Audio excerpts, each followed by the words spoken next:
پاکستان میں بارش سیلاب سے تباہی پر برطانیہ کے شاہ چارلز کا اظہار افسوس. کہتے ہیں پاکستان میں سیلاب سے تباہی اور امدادی ہیلی کاپٹر کے حادثے پر غم زدہ ہیں. ان سے ہمدردی ہے جنہوں نے اپنے پیاروں، گھروں اور معاش کو کھو دیا. مشکل وقت میں پاکستانی عوام کے ساتھ کھڑے ہیں. پاکستان میں بارش سیلاب سے تباہی پر برطانیہ کے شاہ چارلز کا اظہار افسوس. کہتے ہیں پاکستان میں سیلاب سے تباہی اور امدادی ہیلی کاپٹر کے حادثے پر غم زدہ ہیں. ان سے ہمدردی ہے جنہوں نے اپنے پیاروں، گھروں اور معاش کو کھو دیا. مشکل وقت میں پاکستانی عوام کے ساتھ کھڑے ہیں. وزیراعظم کا سیلاب سے متاثرہ اضلاع سوات، بنیر، شانگلہ اور صوابی کا دورہ. فیلڈ مارشل سید عاصم منیر اور وفاقی وزراء بھی وزیراعظم کے ہمراہ. وزیراعظم اور فیلڈ مارشل کو ریسکیو اور امدادی کارروائیوں پر تفصیلی بریفنگ دی گئی. وزیراعظم کی سیلاب متاثرین سے ملاقات، مشکل گھڑی میں بھرپور مدد کی یقین دہانی کروائی. وزیراعظم نے مسلح افواج اور سول انتظامیہ کی محنت اور لگن کو سراہا. کہا معمولات زندگی بحال کرنے کے لیے تمام وسائل کو بروئے کار لایا جائے گا. تجاوزات، لکڑی مافیا، غیر قانونی کان کنی اور کرشنگ انسانی جانوں کے ضیاع کا سبب ہیں. تو وزیراعظم نے سیلاب سے متاثرہ اضلاع سوات، بنیر، شانگلہ اور صوابی کا دورہ کیا. وزیراعظم شہباز شریف نے سیلاب متاثرین سے گفتگو میں کہا کلاؤڈ برسٹ سے تباہی ہوئی صوابی، شانگلہ، سوات، بنیر، لوئر دیر اور دیگر علاقوں میں اموات پر ہر آنکھ اشک بار ہے. وفاق صوبوں کے ساتھ مل کر اس چیلنج کا مقابلہ کر رہا ہے. سیاست سے بالاتر ہو کر ہمیں عوام کا ان مشکل حالات میں ساتھ دینا ہے. تحریک چلائیں گے کہ ندی نالوں کے گرد تجاوزات نہ بنائے جائیں. بادل پھٹے اور انتہائی شدت سے جو پانی پہاڑوں سے پتھروں کو لے کر، درختوں کو لے کر طغیانی کی شکل اختیار کی اور صوابی میں، شانگلہ میں، بنیر میں، سوات میں، لوئر دیر میں، باجوڑ میں، جنوبی وزیرستان میں اور مانسیرہ میں یہ جو پچھلے چند دنوں میں یہ جو واقعات ہوئے ہیں اس سے پاکستان کی ہر آنکھ اشک بار ہے. افواج پاکستان دن رات کام کر رہی ہیں. فیلڈ مارشل عاصم منیر کی سربراہی میں ابھی ہم نے بڑی تفصیل سے میٹنگ کی اور کہاں سے وہ یونٹس بھجوا رہے ہیں. ایک طرف ہمارا خوارج کے خلاف مقابلہ ہے، دہشت گردی کے خلاف مقابلہ ہے، وہاں پر ہمیں ہمارے جوان اور افسر شہید ہو رہے ہیں، اور دوسری طرف آج یہ آفت کا مقابلہ. اور افواج پاکستان سید عاصم منیر نے ان کو حکم دیا کہ وہ جہاں جہاں پہنچ سکتے پہنچیں، اپنے دکھی بھائیوں اور بہنوں کی مدد کریں. سید عاصم منیر صاحب کو ستائش پیش کرتا ہوں، افواج پاکستان کے افسران کو. پاکستان ان دنیا کے پہلے 10 ممالک میں ہے جہاں پر یہ جو کلاؤڈ برسٹ یا فلیش فلڈ آئے. ہم اپنا جغرافیائی لحاظ سے دنیا کے اس حصے میں ہیں کہ ہم بغیر کسی قصور کے اس کے آ گئے ہیں. اگر ہم نے نالوں کے ساتھ خطرناک جگہوں پر یہ تعمیرات نہ کی ہوتی تو میں سمجھتا ہوں کہ شاید تباہی ہوتی، مگر ایک نہ ہوتی. چیئرمین پنجاب گروپ میاں عامر محمود نے کہا ہے کہ ملک میں صوبے سسٹم کے مطابق نہیں بنائے گئے. صرف 4 صوبے ہیں جنہیں آبادی یا رقبے کے لحاظ سے نہیں بنایا گیا. ہر ڈویژن کو صوبہ بنانا چاہیے. چھوٹا صوبہ بننے سے کارکردگی کو مانیٹر کیا جا سکے گا اور مسائل حل ہوں گے. ہمارے ملک میں 4 صوبے ہیں. پنجاب سب سے بڑا ہے، پھر سندھ ہے، پھر کے پی ہے، پھر بلوچستان ہے. پنجاب اکیلا تقریباً 13 کروڑ کا صوبہ ہے. اگر اسے ملکوں کے ساتھ کریں اور یہ ایک ملک ہو تو یہ دنیا کا 6واں 7واں بڑا ملک بن جائے گا. اتنا ٹائم ہی نہیں ہو سکتا اتنے بڑے صوبے کے اندر کہ ایک سی ایم جا کے نالوں کی صفائی بھی کرا رہا ہو، ایک سی ایم جا کے دریاؤں کے جو گزرگاہ ہے اس کو بھی صاف رکھتا ہو. یہ ممکن نہیں ہے، یہ پاسبل نہیں ہے. لیکن اس کا حل ہم نے جو نکالا، ہم سب نے بیٹھ کے ایک گروپ نے، کہ ہمیں اس میں وے فارورڈ ہمیں کیا نظر آتا ہے. تو وے فارورڈ ہمیں یہ نظر آتا ہے کہ ہم صوبوں کو چھوٹا کریں. کتنا چھوٹا کریں؟ اب یہ جو ڈویژن ہے، جیسے ہم لاہور ڈویژن میں بیٹھے ہوئے ہیں.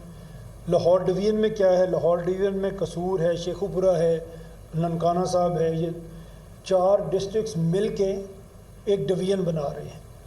اسی طرح پنجاب میں 10 ڈویژنس ہیں اور ہر ڈویژن کے پاس اپنا گورننس کا سسٹم موجود ہے, نیا نہیں بنانا پڑتا کسی کو. تو ہم یہ پروپوز کر رہے ہیں کہ آپ ہر ڈویژن کو پروونس بنا دیں, اسی کا کمشنر وہاں پہ چیف سیکرٹری ہو جائے گا, اسی کا آر پی او جو پولیس آفیسر ہے وہ وہیں کا آئی جی بن جائے گا. وہی خرچ جو اب ڈویژن پہ ہو رہا ہے وہی جاری رہے گا ایڈمنسٹریٹیولی. اوپر کی لیئر ہٹ جائے گی تو وہ آپ کی ایک بہت بڑی سیونگ ہو جائے گی.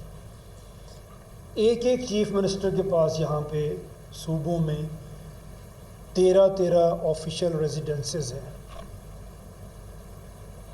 اور آپ لوگ اس کو فنڈ کر رہے ہیں. اور آفیشیل ریزیڈنس کا مطلب یہ ہوتا ہے کہ وہ ہر وقت ریڈی ہوتی ہے کہ کسی بھی وقت C M can walk in. تو صفائی بھی ہوتی ہے, ستھرائی بھی ہوتی ہے, اے سی بھی چل رہے ہوتے ہیں, بجلی بھی چل رہی ہوتی ہے, کہ کسی وقت بھی کوئی آ سکتا ہے. تو 13 ہیں. جب چھوٹے صوبے بنیں گے تو یہ چیز نہیں ہوگی, پھر وہ اپنے بجٹ کے مطابق ہی کچھ کر سکے گا سی ایم, جو بھی کر سکے گا. اور اس کے اوپر پبلک واچ اتنی قریب ہوگی, لوگ اس کو اتنا قریب سے دیکھ رہے ہوں گے کہ جو کوئی اس طرح کی عیاشی کرے گا وہ پھر اگلی دفعہ حکومت میں آ نہیں سکے گا. تو یہ جو پنجاب میں ہم پروپوز کرنا چاہ رہے ہیں, لاہور ایک ڈویژن ہے, گوجرانوالا ایک ڈویژن ہے. گوجرانوالا میں سیالکوٹ, نارووال اور گوجرانوالا سٹی یہ مل کے ایک ڈویژن بناتے ہیں. اور اگر ہم اسے صوبہ بناتے ہیں تو لاہور کی پاپولیشن پھر بھی 22 ملین ہوگی. چھوٹا نہیں ہوگا لیکن مینیجبل ہوگا. آپ اکثر سنتے ہیں, سب سے زیادہ جو خبروں میں رہتا ہے جی ہم جنوبی پنجاب کا صوبہ بنا دیں گے. یقین کریں یہاں پہ اگر کوئی جنوبی پنجاب سے لوگ بیٹھے ہوئے ہیں, کوئی جنوبی پنجاب صوبہ بننا نہیں چاہتا. وہاں پہ بہاولپور صوبہ بننا چاہتا ہے, جو پرانی سٹیٹ ہے. وہ کہتا ہے جی ہمارا سٹیٹس آپ واپس بحال کریں, ہمیں جیسی ہماری سٹیٹ تھی ویسا آپ صوبہ بنا دیں.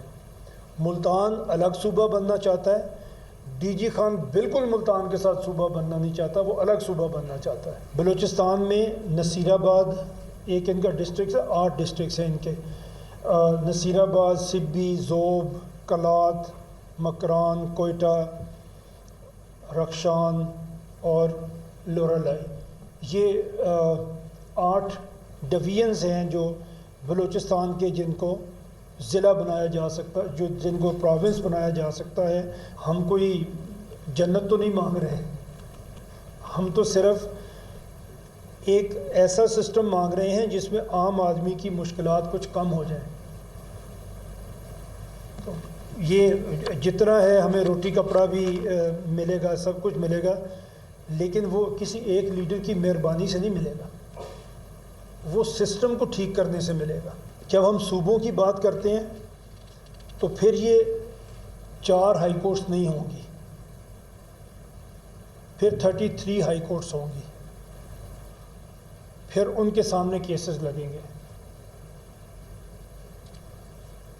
جو پینڈنگ کیسز, اگر ایک جج جس دن بیٹھتا ہے, ہم ان کو برا کہتے ہیں کیونکہ ہمارے ساتھ اچھا سلوک نہیں ہوتا, بٹ ایک جج جس دن بیٹھتا ہے اس کے سامنے ایوریج 1000 کیس پڑا ہوتا ہے ایک دن میں. وہ کیا کر لے گا؟ ہیومنلی پاسبل ہی نہیں ہے کہ وہ اس میں کوئی انصاف کر دے. وہ پھر سلیکٹیو سے کیس نکالے گا, باقیوں پہ تاریخیں پڑ جائیں گی اور کام آپ کا چلتا رہے گا. تو یہ جوڈیشل سسٹم بھی ٹھیک ہوگا جب آپ کے صوبے چھوٹے ہوں گے. چیئرمین پنجاب گروپ میاں عابر محمود نے یہ بھی کہا ہے کہ کسی منسٹر کے لیے ممکن نہیں کہ لاہور میں بیٹھ کر پنجاب کے 50,000 سکولز کی مانیٹرنگ کرے. حکومت ہر سکول جانے والے بچے پر 4,400 روپے خرچ کر رہی ہے. کئی اچھے پرائیویٹ سکول اس سے کم فیس لے رہے ہیں. ہمارے پاس سکولز ہیں, ہمارے پاس کالجز ہیں, ہمارے پاس ہاسپٹلز ہیں, ان میں کام نہیں ہو رہا. ابھی پنجاب گورنمنٹ نے پہلے دیے تھے, پچھلی گورنمنٹ نے کچھ سکولز پرائیویٹ سیکٹر کو, پرائیویٹ این جی اوز کو, ابھی اس گورنمنٹ نے بھی کوئی 10,000 کے قریب سکولز دیے ہیں. اس وقت گورنمنٹ ہر سکول گوئنگ بچے کے اوپر 4400 روپیز پر منتھ خرچ کر رہی ہے. تھوڑے تو نہیں ہے نا پیسے. تقریباً 4,500 روپیہ ایک بچے پہ خرچ کر رہی ہے جو اسکول جا رہا ہے. اچھے پرائیویٹ اسکولوں کی فیس اس سے کم ہے. 2-4 ٹاپ کے چھوڑ دیں تو سب کی فیس اس سے کم ہے. اچھا میں اس چیز کا گواہ ہوں, ہر چیز پہ ہم کرٹیسائز کر رہے ہیں, لیکن میں اس چیز کا گواہ ہوں کہ 2001 آنورڈ پنجاب میں ٹیچرز کی بھرتی 100% میرٹ پہ ہوئی ہے. کوئی نہیں کہہ سکتا کہ میرٹ پہ, اس سے پہلے تو جو کچھ ہوا اس کو چھوڑ دیں. اچھے اسکول میں اس میں بہت بڑی جو پلے گراؤنڈ بھی ہیں, سب کچھ ہے, لیکن پڑھائی نہیں ہو رہی. انگریڈینٹس تو آپ نے سارے پورے کر دیے, لیکن جس کام کے لیے اسکول بنا ہے وہ تو نہیں ہو رہا. ہم سب کو پتہ نہیں ہو رہا, کیونکہ اس کی سپرویژن ممکن ہی نہیں ہے. کسی ایک سیکرٹری کے یہاں لاہور سیکرٹریٹ میں بیٹھ کے کسی ایک منسٹر کے لیے, کسی ایک چیف منسٹر کے لیے ہیومنلی پاسبل ہی نہیں ہے کہ وہ پنجاب کے 50,000 اسکول چلائے لاہور میں بیٹھ کے. کے پی اور بلوچستان یہ وہ ہمارے پروونسز ہیں جن میں پچھلے 10 سال میں لٹریسی ریٹ ایکچولی نیچے چلا گیا. مریم نواز کا پنجاب پولیس کو جاپان پولیس کی طرز پر انفراریڈ اور الٹراسونک ٹیکنالوجی سے لیس کرنے کا فیصلہ. ٹریفک مینجمنٹ, موسمیاتی صورتحال سے عوام کو پیشگی آگاہ کرنے کے نظام سے پنجاب پولیس کو لیس کیا جائے گا. پہلے مرحلے میں لاہور میں پائلٹ پروجیکٹ شروع کیا جائے گا. وزیر اعلیٰ مریم نواز دورہ جاپان سے واپسی پر منصوبے پر باضابطہ عمل درآمد کا آغاز کریں گی. وزیر اعلیٰ پنجاب مریم نواز کا ٹوکیو میں National Police Agency head office کا دورہ. گفتگو کرتے ہوئے کہا کہ جاپان میں امن و امان کی صورتحال قابل تقلید ہے. پنجاب میں پولیس کو جدید خطوط پر استوار کر رہے ہیں. پنجاب پولیس کی معاونت اور جرائم کے خاتمے کے لیے کرائم کنٹرول ڈپارٹمنٹ کا نیا ادارہ قائم کیا. وزیر اعلیٰ سندھ مراد علی شاہ کا کہنا ہے کہ 2020 میں بھی ایسی ہی بارش ہوئی تھی. انتظامیہ اور بلدیاتی ادارے الرٹ ہیں. نالے صاف ہونے کی وجہ سے پانی نکلا. بارش کا پانی منٹوں میں تو نہیں نکل سکتا. کراچی بہت بڑا شہر ہے. تنقید کا برا نہیں مانتے, قبول کرتے ہیں. بارش سے تو لاہور بھی ڈوب گیا تھا. ممبئی میں ہمیشہ کراچی سے 10 گنا زیادہ بارش ہوتی ہے. وہ کراچی کے مختلف علاقوں کے دورے کے دوران میڈیا سے گفتگو کر رہے تھے.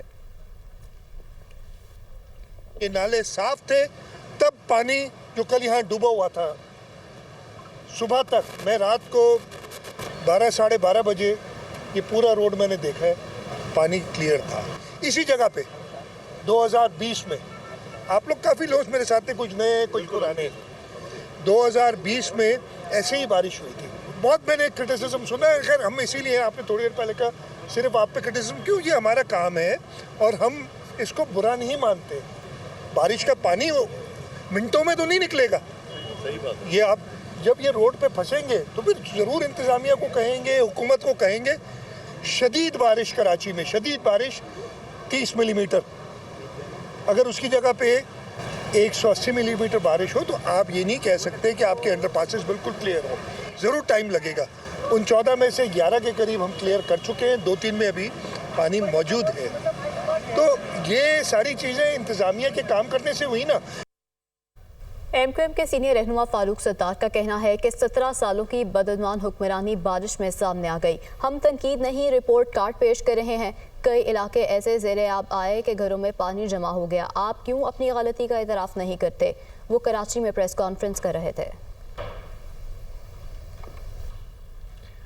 پاک فوج کی جانب سے کراچی میں ریسکیو ٹیموں کی امدادی سرگرمیاں جاری. فوجی جوان دن بھر بارش کے باعث شہر کے مختلف اطراف میں متاثرہ افراد اور گاڑیوں کو ریسکیو کرنے میں مصروف.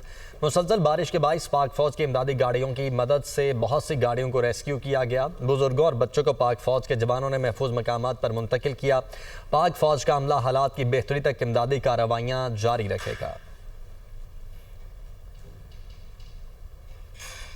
شاہراہ فیصل سے جڑا نرسری کا علاقہ جھیل کا منظر پیش کرنے لگا. سرکاری ٹیمیں چند قدم دور مگر نرسری فرنیچر مارکیٹ پر نظر بھی نہ پڑی.